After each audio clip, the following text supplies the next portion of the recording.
the great object of life, the divine life giver. I press toward the mark for the prize of the high calling of God in Christ Jesus. Philippians 3:14. When Adam came from the Creator's hand, he bore in his physical, mental, and spiritual nature a likeness to his Maker.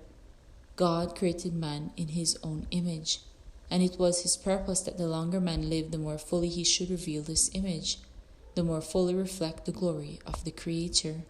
All his faculties were capable of development. Their capacity and vigor were continually to increase.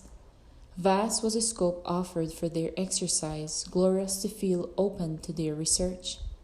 The mysteries of the visible universe, the wondrous works of Him which is perfect in knowledge, invited man's study. Face-to-face, heart-to-heart communion with his Maker was his high privilege.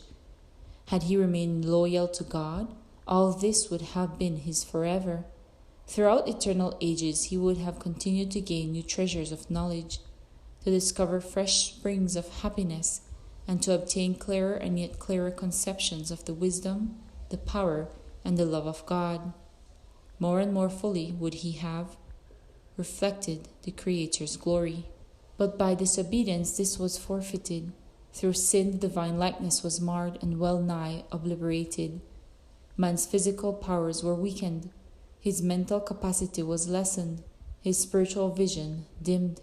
He had become subject to death, yet the race was not left without hope.